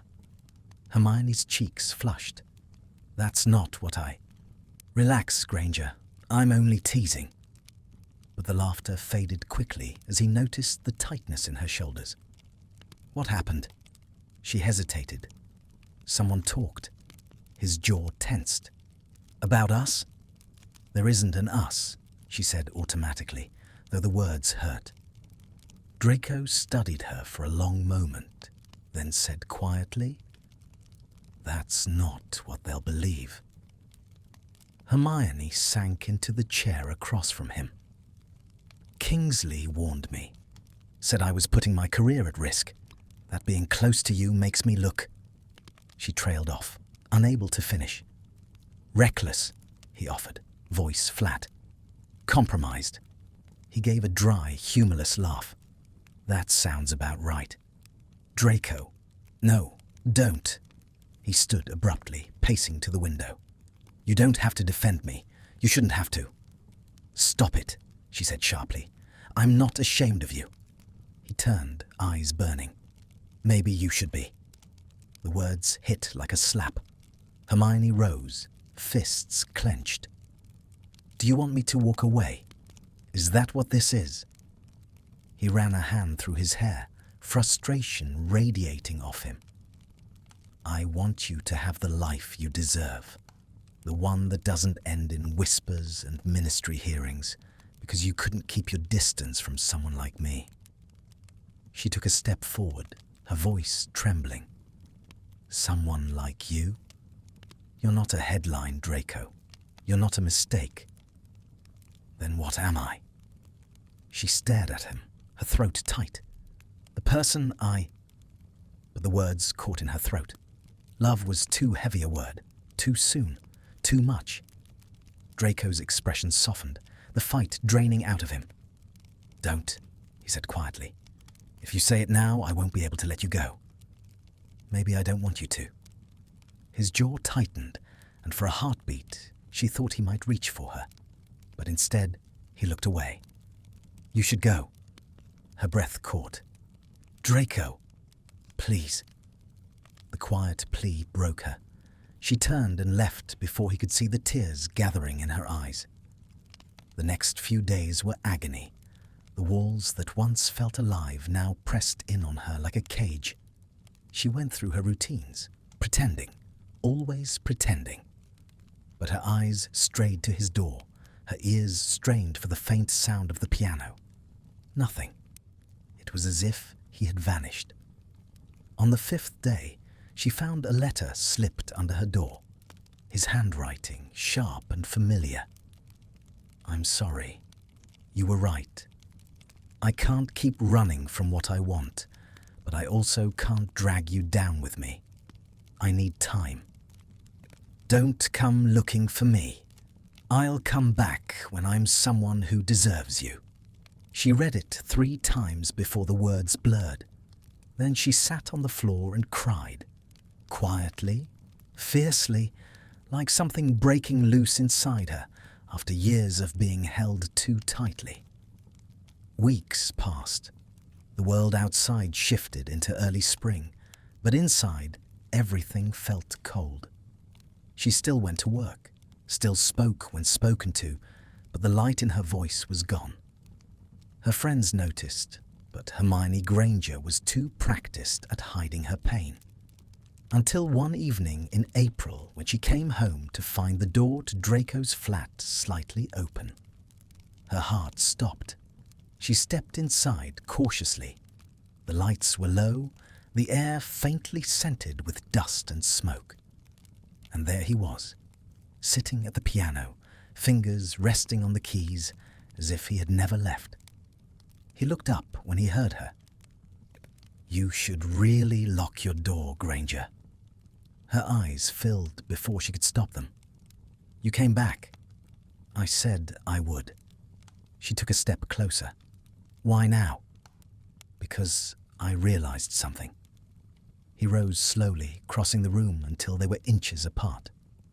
"You don't fix me, Hermione. You never did. You just make me want to try." Her breath trembled. "And is that enough?" His smile was small, real. "It's all I have to offer." She reached for his hand. "Then it's enough." He exhaled shakily, fingers closing around hers. The silence that followed was full of everything they'd lost, everything they'd found, everything that still terrified them. But this time, neither of them stepped back. Draco bent his head, pressed his forehead against hers and whispered, "If you stay, I can't promise it'll be easy." Hermione smiled faintly. "I didn't fall in love with you because it was easy." For the first time, he didn't flinch at her words. He just kissed her, not like before, not like apology or hesitation, but like something finally decided. And when she whispered his name against his lips, it wasn't a question anymore. It was an answer. April folded into May, and the city began to breathe again. The trees along the Thames bloomed pale green, and the air was thick with the scent of rain. The war felt far away, and yet, sometimes, Hermione still caught glimpses of it, in the flicker of firelight, in the way Draco's eyes went distant when he thought she wasn't looking. But they were together now, truly together, and that made all the difference. Draco had moved into her flat in all but name. His books began appearing on her shelves, his quill beside her parchment, his coffee mug next to hers in the kitchen.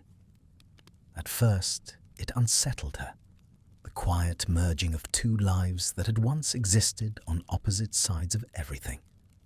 But gradually, it began to feel right, natural.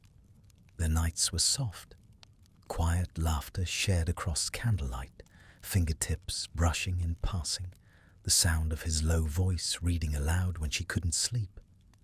Yet underneath that calm ran a deeper current, a fragile, unspoken fear that it might all vanish, because nothing in their world ever stayed simple for long. One morning, Hermione awoke to find Draco gone. No note, no sound, just the faint echo of his absence. Panic flared in her chest before she could reason it away. She dressed quickly, half afraid, half angry, until she heard the faint clink of metal from the balcony. He was there, leaning against the railing, wand raised, a small flame hovering above his palm. The light caught in his hair, turning it to pale silver. "What are you doing?" she asked softly. He didn't turn. "Thinking. That's never a good sign." A quiet huff of laughter. "You'd be surprised." She came to stand beside him, arms crossed. "About what?" He looked out over the rooftops. "About how strange it is to have something good and not know what to do with it." She frowned. "You know exactly what to do with it, Draco. You live it." He shook his head. "You make it sound easy. It's not, but it's worth trying." He turned then, eyes searching hers. "You'd still try, even if it meant losing everything else." She hesitated. "You think loving you means I'll lose something?" "I know it does. Your friends, your reputation. The ministry still doesn't trust me. They never will." Hermione stepped closer, her voice steady. "Then let them talk. I stopped living for their approval a long time ago." He stared at her, something flickering behind his eyes, a mix of awe and disbelief. "You shouldn't have to fight for me." "Maybe I'm not fighting for you," she said quietly. "Maybe I'm fighting for myself, for what I want." That silenced him. The flame in his hand winked out, leaving only the early morning light. After a long pause, he reached for her hand. "You make me want to believe in good things again." She smiled faintly. "That's because you are one of them." That night, they attended a ministry charity gala. Her idea, though Draco had resisted with typical disdain. "It's a trap," he muttered as they stepped through the flue. "A den of bureaucrats with champagne."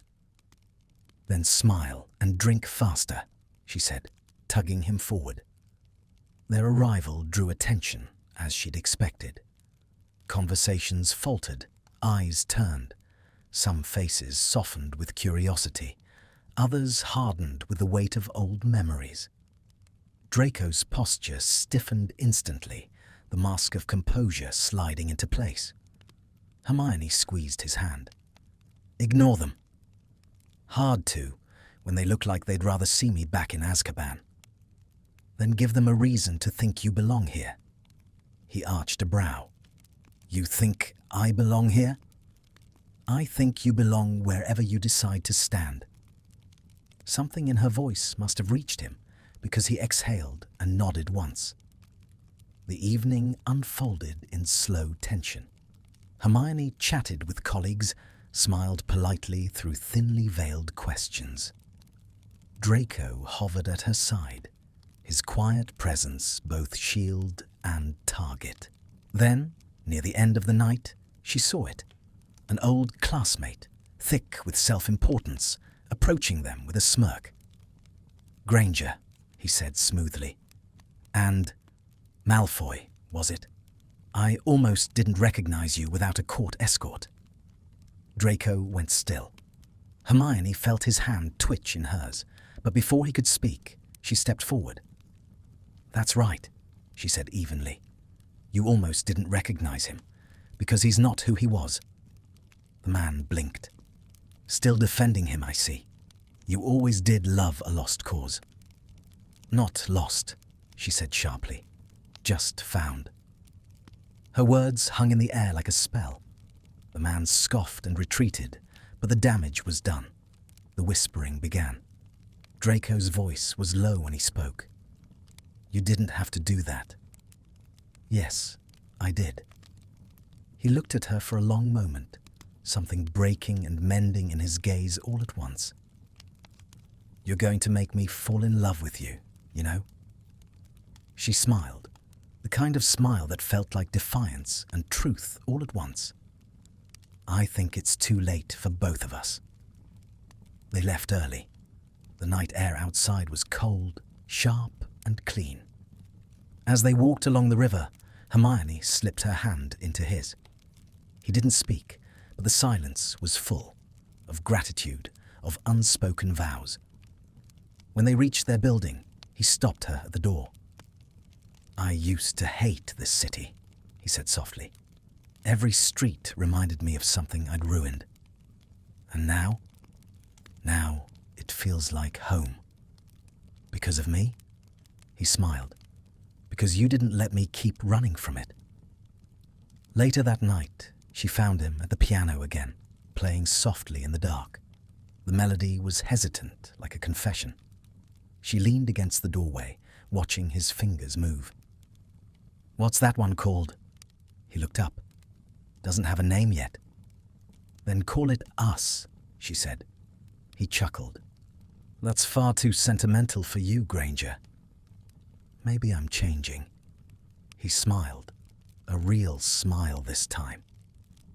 "Then I'll keep playing until I catch up." She crossed the room and sat beside him on the bench. Their shoulders touched.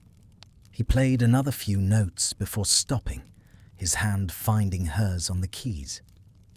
"This isn't going to be easy," he murmured. "I know. They'll keep talking. I'll keep ignoring them. And we'll probably fight." "Probably." He turned to her, his expression unreadable but warm. "Still worth it?" Hermione looked at him, the man who had once been her enemy, who now felt more like home than any place she'd ever known. "Yes," she said softly. "Always." He kissed her then, slow and sure, the kind of kiss that felt like both promise and surrender. And as the music faded around them, the world outside carried on, unforgiving, unchanging. But within the small circle of candlelight, they had found something that felt unbreakable. Not perfect, not pure, but real. And for Hermione, that was enough. Summer arrived gently, like an apology. The world beyond their little corner of London was in bloom. Soft rain on cobblestones, ivy climbing the brick walls, the distant hum of magic in the air. Hermione found herself smiling more often now, not because everything was perfect, but because she no longer expected it to be. She woke most mornings to the quiet rhythm of Draco's breathing beside her, the sound of the kettle, the faint scratch of his quill. He'd taken to writing again, not official reports, not ministry nonsense, but his own thoughts. She never asked to read them, and he never offered. Some boundaries were sacred, but sometimes she'd find scraps left on the desk, half-filled parchment where his words bled raw and unguarded. "Trying to be better doesn't undo what was done," he'd written once. But maybe it's enough to want to be. Hermione kept that one. One evening, as they sat reading in comfortable silence, an owl tapped sharply at the window. Hermione frowned. The ministry seal again. Draco's expression tightened. She broke the wax, skimmed the letter, and her stomach dropped. Notice of auditing review. Ministry housing program. "They're inspecting the flats again," she said quietly. "They'll be checking for compliance." Draco's jaw set. "You mean they'll be checking to make sure I still live alone?" "They don't know," she began, but he cut her off. "They'll find out. You think they won't? Half that department's made a sport of trying to catch me breathing wrong." Hermione stood, pacing. "We can explain." "No," he said sharply. "You'll stay out of it." "I won't." He pushed up from his chair, frustration flashing like lightning. "If they find out you've been living with me, they'll strip your credentials. You'll lose everything you've built." Her voice trembled but didn't waver. Then let them. I'm tired of living like we're something to hide. For a moment, neither spoke. The air between them vibrated with everything unspoken, everything fragile. Finally, Draco sank back against the table, rubbing a hand over his face. You shouldn't have to fight this fight with me. I choose to, she said softly. He looked at her then, eyes tired, something like fear buried beneath the anger. They'll destroy you. Hermione stepped closer, her voice steady. They've tried before. I'm still here. The inspectors came 2 days later. 2 men, 1 witch, all dressed in neat ministry uniforms, their smiles polite but cold. They went through everything, wards, furniture, even his bookshelves, pretending to take notes while their eyes flicked toward Hermione's door. Draco said little, his posture rigid. Hermione stood beside him, her own composure perfect, though her fingers trembled behind her back. At last, the lead inspector turned to him. And your neighbour? Draco's mouth opened, but Hermione spoke first. Miss Granger, she said calmly, offering her hand. I live next door. Mr. Malfoy's been an exemplary tenant. The inspector smiled thinly. Of course, you seem familiar. I'm on the War Recovery Board. Ah, yes. His gaze sharpened. And you're certain you've maintained separate residences? Her pulse spiked, but her voice remained steady. Absolutely. A pause, a long, assessing glance. Then the man nodded and closed his folder. Very well. Thank you for your cooperation. When the door shut behind them, Draco exhaled like someone released from a binding spell. That was risky, Hermione finished. Insane, he said. But it worked. He turned toward her, eyes dark. You lied to the ministry for me. I told them what they needed to hear, she said. He stepped closer, his voice low. You could lose your post for that. She met his gaze without flinching. Then I'd lose it, knowing I did the right thing. Draco stared at her for a long moment, the muscle in his jaw tightening. Then, abruptly, he kissed her. It wasn't soft this time. It was desperate, grateful, full of everything words couldn't carry. She melted into it, her hands gripping his shirt, her heart pounding in perfect, furious rhythm with his. When they broke apart, his forehead rested against hers. You drive me mad, he whispered. Hermione smiled faintly. Likewise. After the inspection, something changed. The fear that had hovered over them like a shadow was gone, replaced by a strange calm. The calm that comes after you've already risked everything. They started spending more time outside the flat. Walks through Diagon Alley, late-night dinners at quiet Muggle cafes, where no one cared about names or history. Sometimes people stared, whispered, but neither of them looked away anymore. One afternoon, they visited a small bookshop tucked between 2 enchanted boutiques. Hermione was flipping through a used copy of Magical Lore Through the Ages when Draco slipped behind her, resting his chin lightly on her shoulder. Always working, he murmured. Always watching, she replied. Someone has to make sure you don't buy the entire shop, she smiled. And someone has to make sure you remember what joy looks like. He kissed her temple softly. I'm learning. Later that week, she woke to find him gone again. But this time, he left a note. Gone to the ministry, voluntarily. Her heart nearly stopped. By the time she reached the ministry steps, her breath came in shallow bursts. She found him outside the Aura Division, coat dusted with rain, looking both nervous and resolute. "What have you done?" she demanded. He gave her a small, wry smile. "Told them the truth." "The truth? That you've been staying with me, that it wasn't your fault." "Draco." He lifted a hand.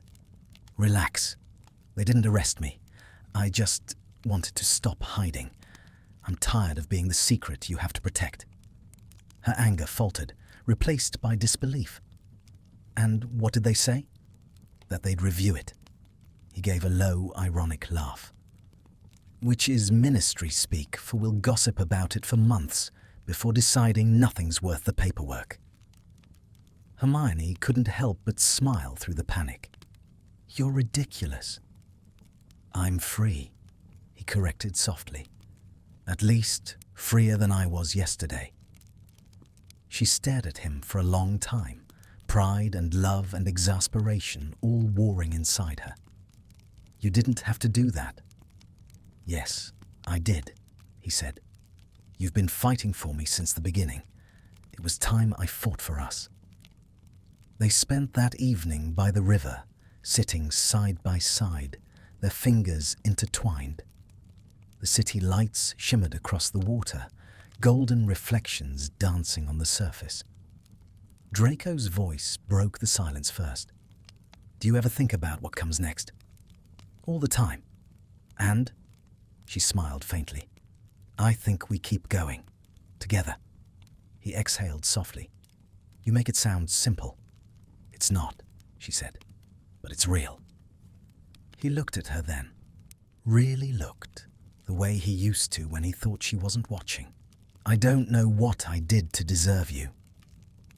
"You're not supposed to deserve love, Draco," she said. "You're supposed to accept it." He turned her hand over, tracing slow circles against her palm. "Then I'll accept it. Every day, for as long as you'll let me." Hermione leaned her head on his shoulder, eyes closed. "That's all I ask." As the night deepened, the world felt small and infinite all at once.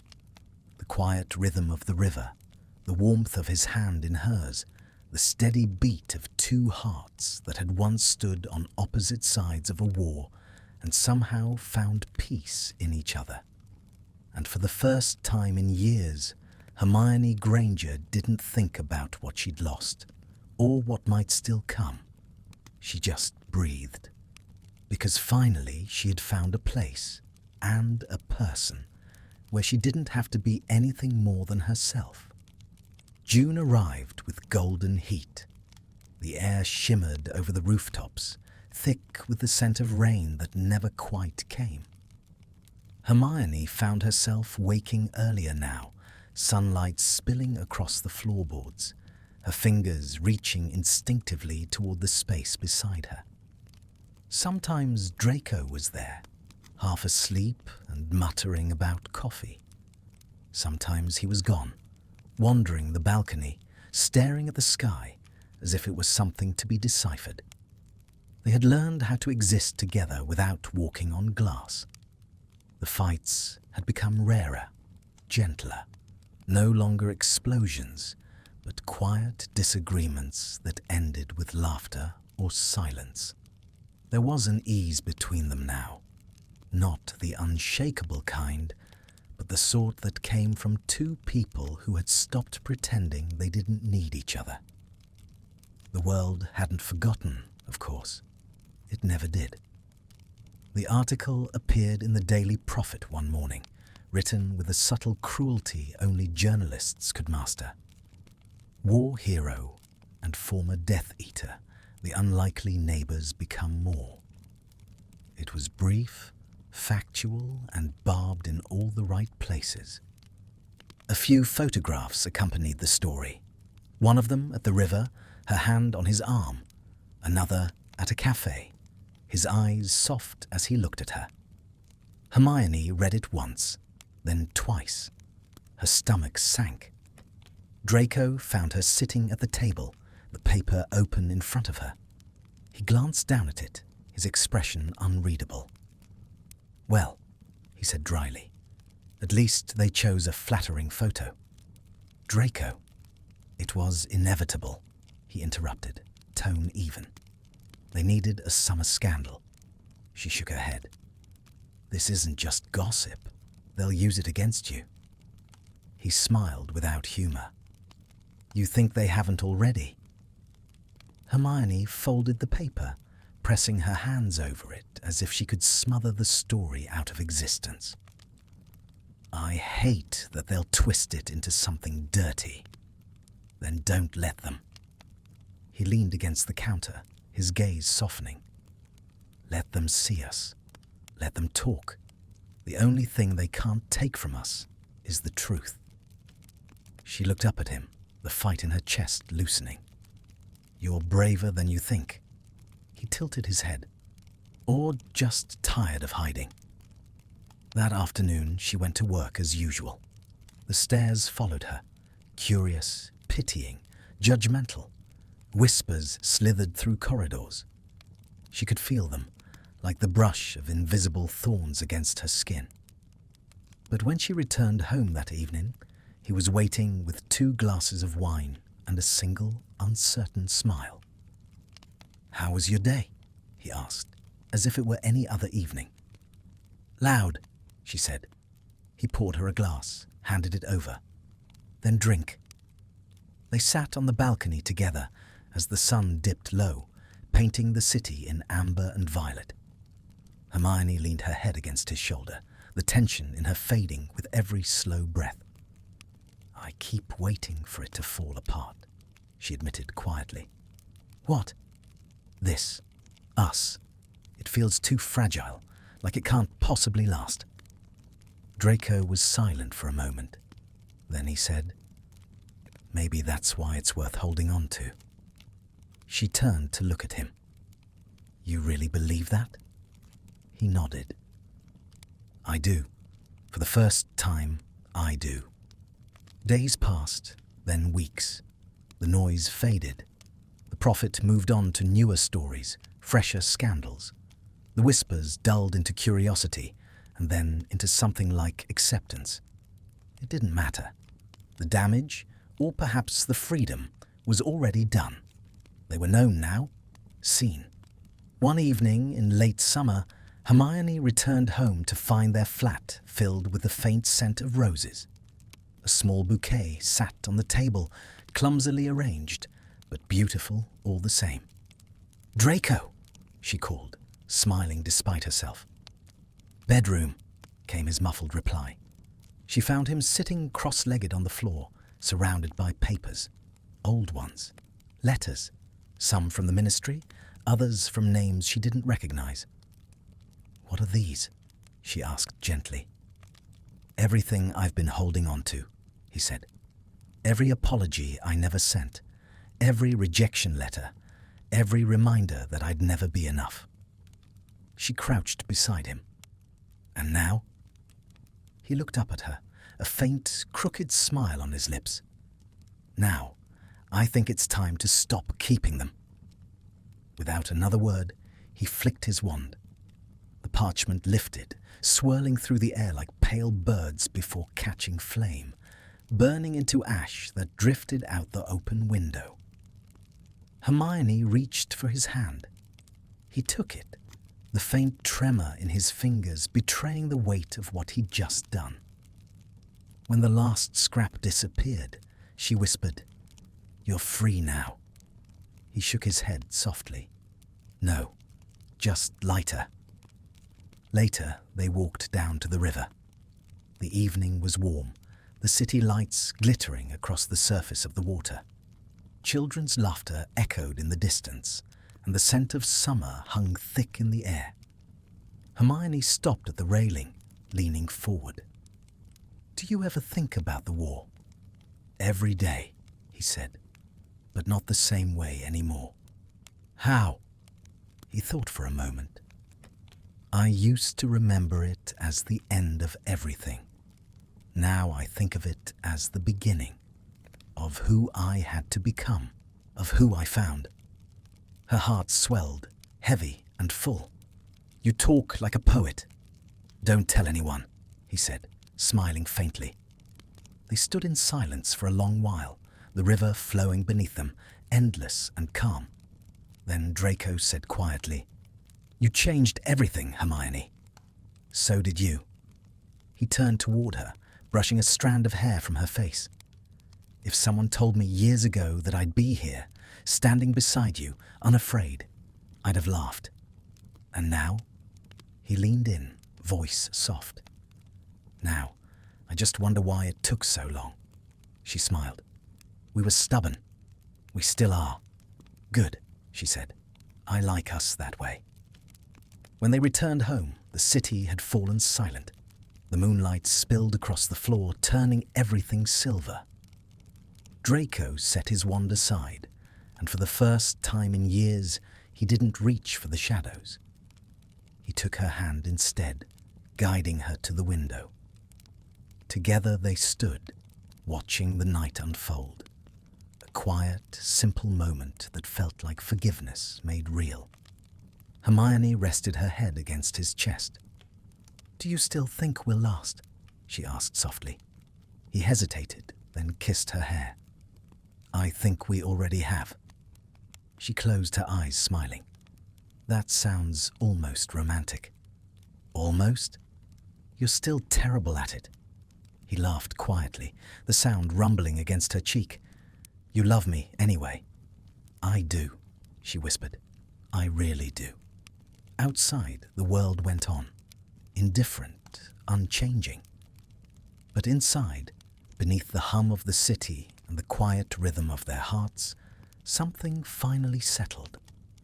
The girl who once believed in rules and redemption had learned to live in imperfection. The boy who once lived behind his father's name had learned to build one of his own. And though neither of them said it aloud, both knew that what they had wasn't about victory or forgiveness.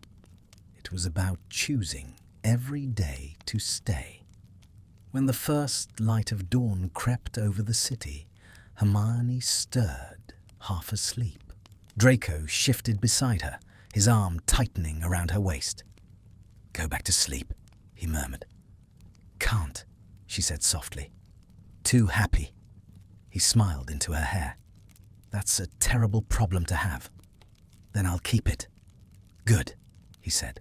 "So will I." And in the gentle quiet of that morning, no curses, no secrets, no walls, they let the past finally rest. For the first time, they belonged not to what had been, but to what could be. And it was enough.